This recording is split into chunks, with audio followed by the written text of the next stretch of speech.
Alhamdulillahirrabbilalamin. Assalatu wassalamu ala Muhammadin wa ala alihi wa ashabihi ajma'in, amma ba'du.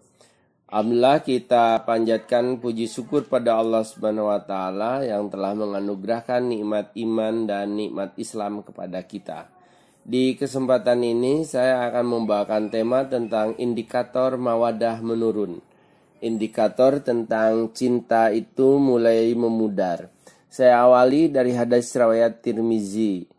Dari Abu Hurairah, ia berkata bahwa bersabda Rasulullah, "Ahbib habibaka haunan, ma'asa ayyakuna bagidaka yauman ma." Cintailah orang yang kau cintai dengan sewajarnya, karena boleh jadi suatu hari dia menjadi orang yang kau benci. Wa abgid bagidaka haunan, ma'asa ayyakuna habibaka yauman ma. Dan bencilah kepada orang yang kau benci sewajarnya. Boleh jadi suatu hari dia yang kau benci itu menjadi yang kau cinta. Jadi dalam hidup ini kita dituntunkan untuk sewajarnya. Kalau cinta jangan keterlaluan, dan kalau benci jangan bersangatan. Dengan pasangan hidup juga seperti itu. Jadi kita masih menyisakan 1%. Jadi yang 100% itu hanya cinta kepada Allah. Pasangan hidup cukup dicintai 99% saja. Agar nanti ketika tidak ada, tidak sampai kecewa, apalagi sampai jatuh kepada level stres. Pernah suatu ketika sampai ke saya, ada suami yang meninggal di siang hari, lalu istrinya bunuh diri di malam hari. Karena dia merasa tidak bisa hidup sendiri. Ketika sudah ditinggal suami, terasa kiamat datang, langit runtuh. Nah, yang begitu itu yang gak boleh. Karena memang bolehlah cinta itu sehidup, tapi semati itu sesuai dengan garis jalan hidup masing-masing. Nah, di keluarga itu ada indikator-indikator bahwa seseorang itu mulai memudar rasa cinta kepada pasangannya. Setidaknya saya ungkap ada 5 tanda, 5 ciri, 5 indikator bahwa rasa cinta di antara pasangan itu sudah mulai memudar. Pertama, tidak merasa rindu ketika berpisah jauh. Nah, ini sebetulnya mulai ada warning, tanda tidak begitu baik. Bila ketika pasangan itu berpisah lalu tidak ada rasa rindu untuk segera bertemu. Kalau sudah berpisah selama seminggu lalu tidak ada WA, tidak ada SMS, tidak ada kabar, itu udah mulai ada tanda. Karena sesungguhnya seseorang yang saling mencintai itu dia tidak rela, tidak bisa, tidak suka kalau berpisah dengan pasangannya itu. Setidaknya apalagi era sekarang secara online, walaupun secara fisik tidak bisa bertemu karena terpaut oleh jarak. Nah, indikator orang itu sudah mulai rasa cintanya itu berkurang bila ketika berpisah dia tidak merasa rindu. Jadi boleh jauh di mata tapi dekat di hati, setidaknya itulah. Yang kedua, bahwa indikator seseorang udah mulai memudar rasa cintanya, merasa tidak butuh lagi dengan pasangan dan merasa kesendiriannya itu lebih nyaman. Jadi kemana-mana dia berangkat sendiri, kemana-mana dia sendiri, bahkan ketika di rumah dia senang menyendiri. Kalau sudah begitu itu udah mulai ada tanda virus terjangkit di hatinya, di mana dia sudah tidak suka lagi dengan pasangannya. Namanya orang itu kekasih atau pasangan hidup itu selalu dia itu akan berdua, bercanda bersama, bermuasarah di dalam keluarga itu. Tetapi kalau sendiri asik dengan kehidupannya sendiri-sendiri, nah itu sudah tidak ada lagi rasa harmonis di rumah tangga. Yang ketiga, tanda memudarnya rasa mawadah, rasa cinta di antara pasangan adalah mudah berprasangka. Prasangka yang tentu tidak berdasar. Saya tinggal di Kabupaten Malang. Beberapa waktu yang lalu itu ada seorang suami tega dia membacok temannya sampai meninggal gara-gara dituduh karena pernah ke rumah nemui istri. Nah, ini cemburu yang kelewat batas. Jadi boleh sih orang itu merasa cemburu, tapi jangan sampai tidak berdasar, sampai teman sendiri dicurigai, istri sendiri dituduh disangka yang tidak-tidak.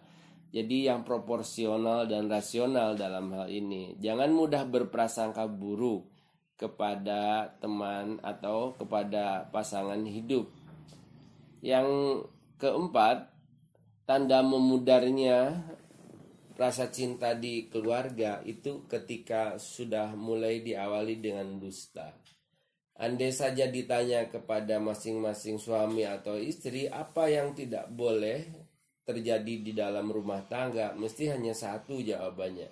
Jangan pernah ada dusta di antara kita.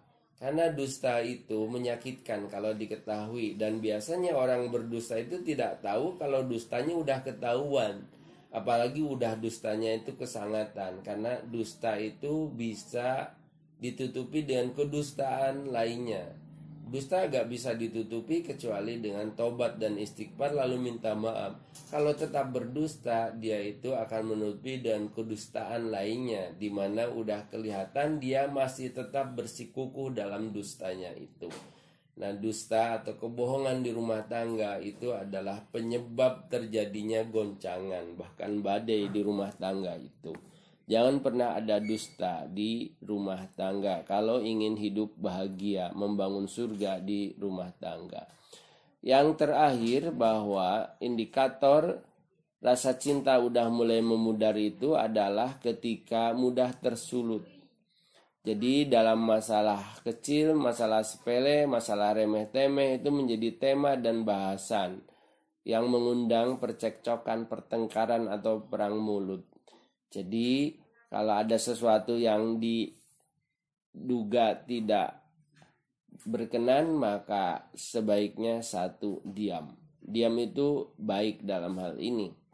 Lalu kalau sudah ada baikan, jangan pakai kata tapi. Jadi kalau sudah memaafkan, bilang selesai, sudah, tutup, titik.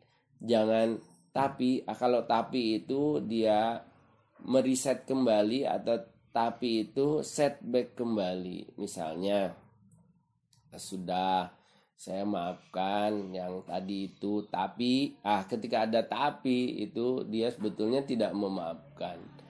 Yang ketiga, harus empati, tidak memancing-mancing, tidak mengulang-ulang kembali apa yang sudah terjadi dari kehilafannya itu.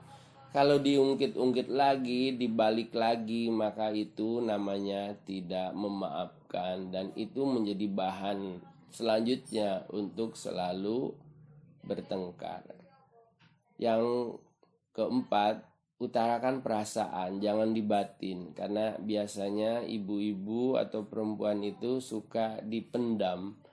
Dia hanya dipikir sendiri. Nah, bagaimana pasangan tahu? Oleh karena itu, utarakan apa yang dimau, apa yang diingini, sampaikan itu. Lalu sebagai suami, pasangan hidup itu harus pandai membaca bahasa tubuh. Karena sesungguhnya ada yang tidak terbahasakan dengan kata-kata. Nah, itu kita bisa melihat dengan gerak tubuhnya. Kan sehari-hari kita selalu bertemu, sehingga mimik, aura wajah, bahasa tubuh itu sudah tahu dia dalam keadaan seperti apa dan bagaimana. Lalu kalau ada masalah di keluarga itu cari untuk perbaikan diri, bukan mencari bagaimana memperbaiki pasangannya. Karena sesungguhnya ketika kita minta nasihat untuk memperbaiki diri kita, bukan untuk memperbaiki pasangan kita. Jadi kadang suka salah kalau konsultasi itu. Misalnya ke saya, Ustadz, mohon saya dikasih saran bagaimana ya cara memperbaiki istri saya yang perilakunya titik. Itu bagi saya betulnya nggak tepat. Harusnya ketika seorang suami datang konsultasi itu, dia bilang, Ustadz, mohon saran untuk saya agar bisa berubah. Terjadi masalah dan kasus di rumah tangga seperti ini. Nah, sarannya untuk saya gimana ya agar saya bisa berubah menyikapi masalah tersebut. Itu baru benar. Jadi bukan bagaimana mencari solusi untuk memperbaiki pasangannya. Karena sesungguhnya cara yang terbaik itu merubah diri mulai dari yang kecil, mulai dari hal yang bisa, dari hal yang sederhana dan jangan ditunda. Lalu yang terakhir adalah agar kita tidak mudah tersulut dengan hal yang sepele di rumah tangga, itu adalah dengan selalu mengingat kebaikan pasangan. Sepertinya apa yang Allah takdirkan untuk kita, wa yaj'alallahu khairan katsira, akan lebih banyak sisi baiknya dari pasangan hidup kita itu daripada sisi buruknya. Sehingga ketika ada ganjalan dan masalah sedikit, itu jangan terus sampai diingat-ingat berhari-hari. Segera tutup, segera hapus, segera delete, lalu ingatlah kebaikan dari pasangannya itu. Ini 3 tip untuk mengetahui apakah cinta kita itu masih tetap utuh bertambah atau justru sebaliknya sudah mulai berkurang, memudar, bahkan hilang. Dari 5 hal ini carikan solusinya dan mulailah dari diri. Usahakan dari yang kecil, dari yang mudah, dari yang bisa sekarang, untuk memperbaiki diri agar berumah tangga terasa di surga, baiti jannati. Mudah-mudahan bahasan kali ini bermanfaat. Akhirul kalam, assalamualaikum warahmatullahi wabarakatuh.